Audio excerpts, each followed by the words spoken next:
you guys doing? Happy 10th anniversary. I know we've got some folks in chat that are, we're going to have more trickling in throughout the rest of the stream, I'm sure.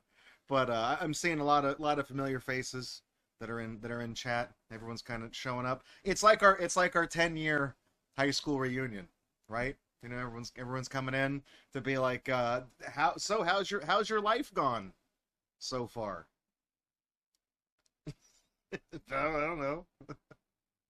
I'm still dating the same chick, so I guess it's going all right. You know, 10 years ago, I didn't think I would be doing a stream like this to celebrate what seemed like a good idea at the time. Was it not? I don't know. I don't know if good is the right thing. Maybe it's a unique idea. That's the thing. On September 11th, 2015, Nintendo released Super Mario Maker for the Wii U, making it the second worst thing to happen on September 11th. So, I remember it came out, I was living in San Antonio at the time, and Rocky, who did the song you just heard, he was my roommate at the time, and he had a Wii U. I didn't buy one because he wound up getting one, and I just played on his system. So, NES Remix, Mario Maker, Splatoon, the Hyrule Warriors, all those games I just played on his system because there wasn't a need for me to buy one because he had one. And he bought Mario Maker the day it came out, and he bought the collector's edition too that came with the little amiibo guy, the 8-bit Mario guy, and he just gave that to me. I didn't really have an amiibo collection going at the time, and he didn't collect amiibos, so I don't know why he felt compelled to get the collector's edition, but he just did, and he gave me the little guy. And I remember playing it the day it came out. I don't know what day of the week September 11th was. I don't know. I guess I know we said we'd never forget, but I guess I did. So I remember playing it the day it came out, and even on day one, I was like, hey, these levels ain't very good. Something's not right here. I'm not having fun. These levels are. It was a Thursday. See that. So yeah, it must have been when I came home from work that day. I worked weird hours at the job I had at the time. I was working in IT, and I had like most people are like 8 or 9 to 5 o'clock. My time was like 11 o'clock until 7:30 or something weird like that because it let me avoid all of the rush hour traffic and whatnot. So I figured I could squeeze a few more minutes out of sleep and maybe stay up a little bit late. You know what I mean? I could more efficiently go to and from because I wouldn't have to avoid, I could avoid traffic. And for some reason, because I worked weird hours, the place I worked for paid me like 8.5% more per hour as like a bonus for working non-standard hours. So I was like, fuck it, dude. I get to sleep in a little bit and I make almost 10% more an hour. 10 cents for every dollar they pay me. Shit, dude, sign me up. So yeah, we played it when I came home that day, and I remember not liking it. I remember liking the idea because growing up, I remember you had Lunar Magic, which was a editor for Super Mario World specifically for the Super NES. It was like a little, it was like a ROM editor you could download and you could make your own stages, and then even further back, there were level editors that you could use like Nesticle and things like that to directly edit the code of the NES Mario game, and you can make ROM hacks of NES Super Mario Brothers. So these were all things that I was familiar with at the time. I had downloaded those games and I had played them, and not all of them were good, but some were better than others. You know what I mean? It's kind of a spectrum. But the big important thing, though, is that in order to make a ROM hack back in the day, there was a barrier to entry. You had to be proficient with a computer. You had to be able to know how to download the file and open it in the editor and learn how to use the editor. And even though the editor was kind of a cookie cutter thing, it kind of simplified the process. You're not like directly editing the code directly. You could as an advanced thing, but if you just wanted to move things around and put tiles and things, you could do that. But there was still that barrier to entry to make all that stuff. So it kind of weeded out all of the chaff immediately by just preventing a single barrier to be able to make those things. Then you had to upload your ROM hack. Not only that, in order to play that, you had to know how to download a IPS patch and apply it to a ROM of Super Mario. You had to know how to do all these things. And Mario Maker took that little that tensor barrier thing and just unhooked it and let it go and let everybody in. And that was the worst possible thing they could have done. Two things. Most of those people who were making levels on Mario Maker should not have been given the capacity to make levels. Consequently, a lot of them should also not be allowed to vote. But I don't. It's a weird correlation to make. You know, that Venn diagram's almost like a circle. Kind of weird. So I played that game the day it came out, and I remember saying, This was a nice idea for all of 5 minutes until I played like the first. I think literally the first stage I played may have just been the tutorial stage, just re-uploaded. I was like,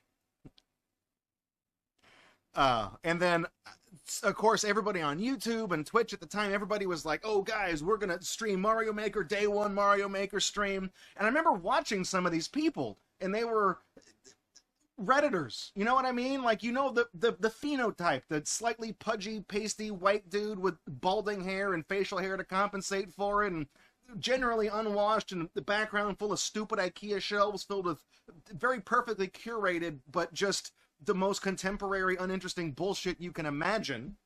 Hey guys, the people that open their videos with that, you know?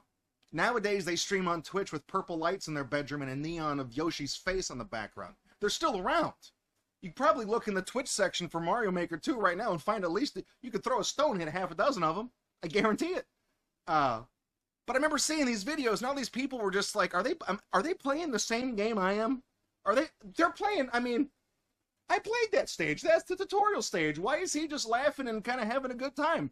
I'm not having a good time. This sucks. Your level sucks.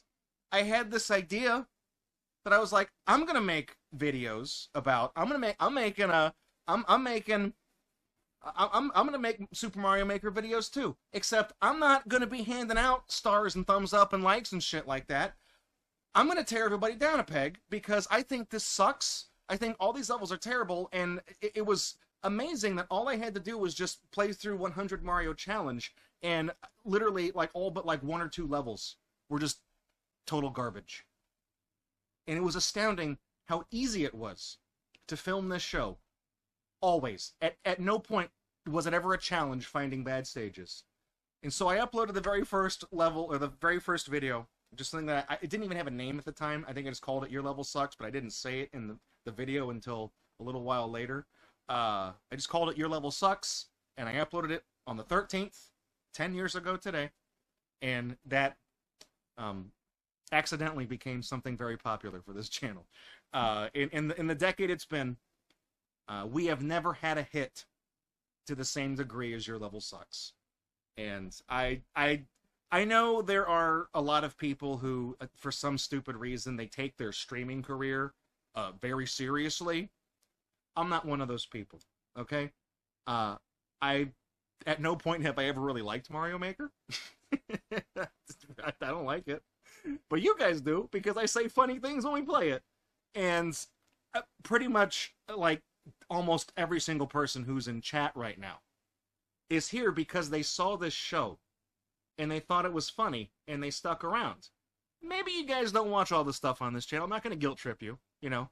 Last Half of Darkness can only be so interesting, you know. Right? But it's kind of a hard sell, because I'm the type of person that just tries to sell you on personality and humor alone, and I don't do fake shit. And the fact that I wasn't willing to make Mario Maker content and just applaud mediocrity is kind of the cornerstone of what I'm all about. And I feel like the most possible people saw that in me, and a lot of you stuck around. And we had a boom in subscribers, and that really just tapered off immediately. It's just kind of, you know. I remember at the time, I remember there's somebody I was dating, and she and I went out to eat at like a Chinese restaurant, and after, because this was when Your Level Sucks was relatively new, and like every 15 minutes my phone would chirp, like just a little ping, because that was a YouTube comment, because I would check comments and I would respond to people if it warranted responding, if it wasn't a these levels are made by kids thing. I remember after the first few pings, I apologized. I was like, let me just turn that off. And she was like, what? Why does that? Are people texting you? And I said, no, those are comments on my YouTube channel. I said, I have a show about Super Mario Maker where I make fun of bad stages. And it's apparently kind of a popular thing. I wasn't trying to play the, big man in the house thing. I wasn't trying to do that. But if there was a chance of it getting me laid, I was going to play that card. You know what I mean? Fellas, you know what I'm talking about. Didn't work, by the way, but it was worth a shot. But my biggest regret, I guess, with Your Level Sucks is that it came out September 2015. Literally, the first episode was like September 13th. I think genuinely, I think exactly 1 month later, I got laid off from the job I had. I kind of saw the writing on the walls, and I had been trying to promote elsewhere within the company. I was trying to top up my certifications and just bring everything up to speed and all this other stuff. I was taking whatever paid training they would give me at this place just so I could put as many stickers on my resume as I possibly could. And I was trying to find a job and segue. I didn't even want. I didn't care if I stayed at the same company. I just knew that my department was in danger, and I got laid off, and then like less than a year later, that entire department was axed and sold off, as to another company. The company's stock price crashed so spectacularly that they were delisted from the stock exchange. And so, I was just trying to get out of there, and I failed to do that. So at the end, I still did Your Level Sucks. That's why some of the levels, it's filmed in my living room, but the couch I sat on, that belonged to Rocky, and since we weren't renewing our lease, he moved out and took the couch, and then I filmed a bunch of episodes, just all one after the other 1 week, and I filmed a ton of them. I changed my shirt and stuff so it didn't look like they were filmed at the same time. I just filmed a bunch of them sitting in that big purple chair with the pillow on it, with like the Dragonheart laser disc on the wall behind me, and filmed a bunch of those. At the end of the year, since we didn't renew the lease, I moved back to Corpus Christi, stayed with my parents for a while as I tried to get on my feet and find work here. Then we started filming episodes in the Pink Room. You guys remember the Pink Room? That was at my neighbor's the neighbor of my parents, where the house I grew up in. Their neighbor, my parents didn't have room for me, like to set up all my shit, but our neighbors had a guest room, and I remember asking them, this was a really stupid thing, but I was like, hey, I have this show on YouTube, and it's something I'm passionate about, and I want to still work on it. Would you mind if I set up my computer in your guest room and just film the spot, every once in a while, like once a week or once every other week, you know what I mean? They were fine with that. So for a while, I brought my entire setup over to their house, set it up, filmed it, took it down, brought it back, edited the video, took it over, set it up, filmed back and forth for a while. As I was working on that, and eventually we came here, and then Harvey happens, and then we put us off the air. I was really passionate about it, and I felt bad that I wasn't able to really capitalize on it as best I could, just because the circumstances at the time prevented me from really giving this show the attention it needed. And by the time Your Level Sucks 2 came around, I described it was diminishing returns for everybody, because the newness, the novelty of Super Mario Maker had worn off. So everybody who made Mario Maker content across the board, good, bad, or otherwise, we all saw a dip in everything. And for me, it's not really about the numbers, but I was just a little bit let down because I felt like I wasn't expecting a sequel at all. I felt like Mario Maker was something you can't do a sequel for. But when they announced one, I saw it as my second chance to maybe make good on things. I was in a more stable place at the time. I had a job. I had everything was lined up correctly. And I was like, we're going to do this again. We're going to do it right. We're going to film it every Saturday. It's going to be live. It's going to be fantastic. Going to be huge. And we did. And I put a lot of work into it. Turnout wasn't the best. I don't care about the turnout. I just wanted to be able to do it for the people who stuck around. I don't like to pat myself on the back a whole lot, but I have had people that have recognized in me a certain persistence of just doing things for the love of the game. That's why we're doing this. I don't expect to make anything from this stream. I don't beg for money. I don't upload things with the intent to over-monetize them and put ad breaks all over the place. I don't take sponsors. I don't care about any of this shit. I just do it because I like to do it. And it's always nice when people kind of recognize that in somebody. Because I did all of Your Level Sucks 1 and I never, even though that was got thousands and tens of thousands of views on the videos. I never saw a dime from any of it. Just to let you guys, I never saw a penny from any of that, from that entire series, because that was at the time when Nintendo was copyright claiming everything that had any of their footage or any of their music, whatever it was. If you said the word Nintendo, they would copyright claim your video, and they would take all the money that those, it would be monetized for them, not for me. No revenue sharing, nothing. Fucking Shigeru bought another car off the money that should have been mine from Your Level Sucks, and I didn't care. I still kept making it to this day. I never got an apology. You know, fucking Satoru Iwata never showed up at my house and knocked on my door and handed me some bananas and said, "I'm so sorry for taking all the money from you. Please let 79 cents worth of bananas, you know, let this be my apology to you. I got like 500 other stops to make today, so I gotta go." We did this to a lot of people. I did it because it was funny, because these levels were made by kids and it made other people laugh. So that's what we're going to do today. We're going to revisit some of our hits. Got some viewer stages there. You know, we got a whole thing set up. So that's what we got. Before we start, I want to run through some things that we have for sale. Gator.co/YLS10. There's links to all that stuff there. Got some interesting things here. I got these two things. These little wood cutouts. They have little feet. They come with two little feet that clip onto the bottom, and they're little wood standees. We got Mayro, the emote, and then we got, these levels are made by kids. There's only 10 of these. I only made 10, and I'm not going to make any more. I'm not doing the FOMO thing. I just figured for the 10th anniversary, I should only make 10, right? That's the thing. On the back, I'm going to number them 1 through 10 and sign them. There's not really enough room to do a personalized signature, but I will just number them individually and sign them. I got these done at a local business who recently picked up like a laser engraving and cutting machine, and they needed some assist. They were looking for an opportunity to teach their employees how to use it. So on the backs of some of these, like the fronts are fine, but on the backs there might be some overcuts from like previous attempts they tried to do to like dial in the laser. This looks like half a picture of a guy with a dog. You're not going to see that part. You're just going to see this front part. So I figured that was okay. I just said, if it's a learning experience for you guys, you know, you can help me with something, I'll help you with something. So we got that. So we got little wood standees. The Kickstarter pen, the prop from Your Level Sucks too, the Amiga Computers pen. This is not the actual one. This is a replica of it, an exact one-to-one replica. The same colors, the same logo, even the little red clip. You can look at old videos of Your Level Sucks too, and this is the exact same pen. This is like $3. These are dirt cheap. And if you buy enough stuff and you don't even order a Kickstarter pen, I might just give you one. I don't know. I have like 300 of these, and I need to get rid of them. And then I've also got something really cool. The theme song, Your Level Sucks. Bob on Battlefield Rock, by Rockwitz. I do have it on CD.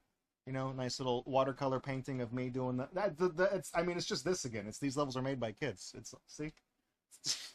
That's my thing. It's just that quote is not even said in an episode of the show. It was said outside of the show, and it became the catchphrase of the show. It's a real CD. You can put it in a CD player, in a stereo. It will play. It has the original mix and the acoustic reprisal from Your Death Sucks. It's a neat little thing. On the back, it's got some of the art from the show and a little explanation about the history of the song. So we got those, and then there's also, if I open this very carefully without destroying it,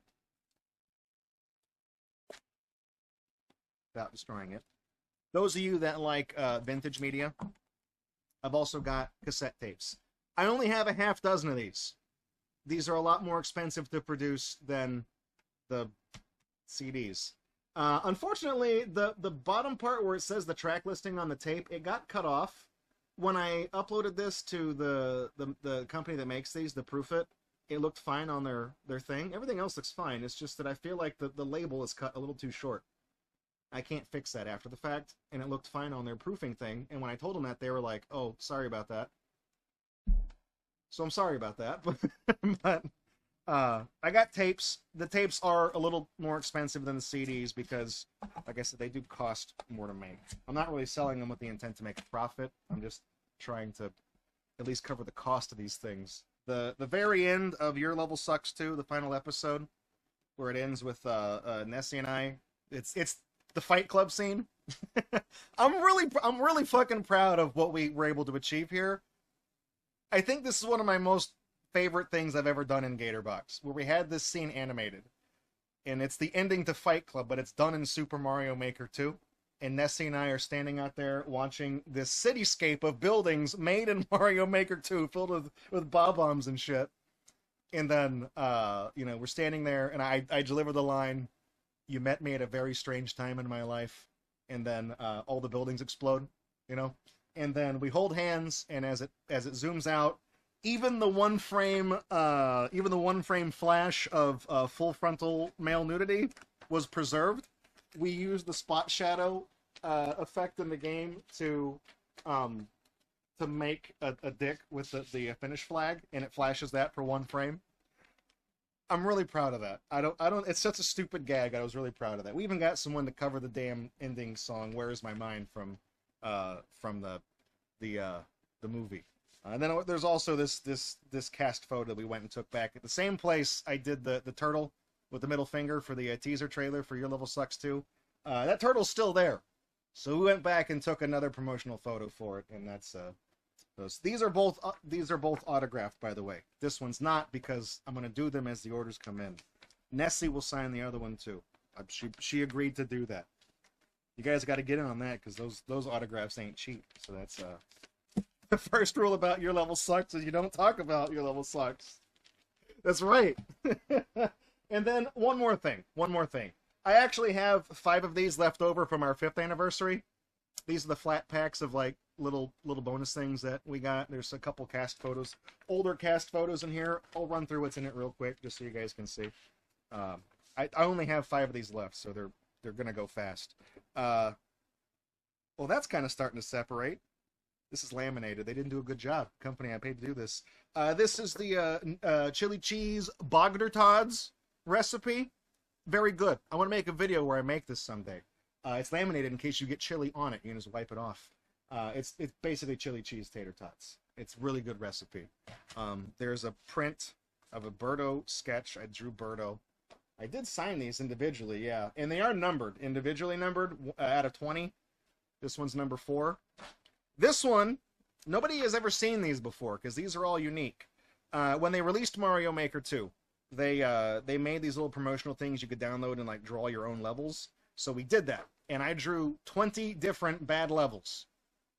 None of them are the same. I scanned all of them in case we ever needed to reprint or make posters, but it's dated 2020. This one is, it looks like it takes as long as possible to get up to the flagpole. You go up the conveyor belts, and then there's trampolines right here and right here to keep pushing you back, and a 1-block gap, so you have to be small Mario. These are reflections of things we've seen in the show. I did 20 of them, and no 2 are the same. So if you get this one, you'll get the conveyor belt one. And there's 19 others. There's another cast photo taken in 2020. This is me on the little hobby horse where I fell off and it hit me in the dick. My dad has one of these framed up in his garage, by the way. And then there's some of these. This was also taken as a promotional thing. This is on the set that I'm on right now.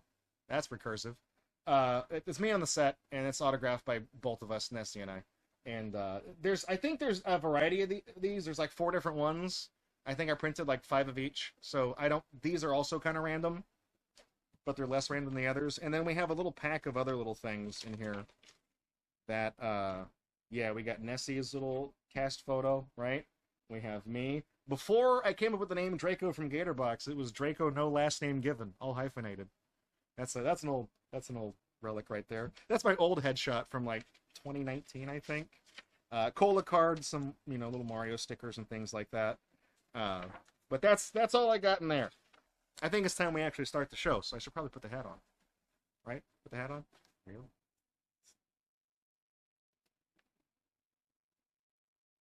I think this hat can last one more stream. What do you think? You think it can? Thanks for checking out this video by Gatorbox. To see more videos like it, please subscribe to the channel. You can also support this project financially at patreon.com/Gatorbox. You can also follow us at twitch.tv/Gatorbox to catch us live every Friday night at 9 p.m. Central Time for our main show. Thanks for watching this video, and I'll catch you guys in the next one.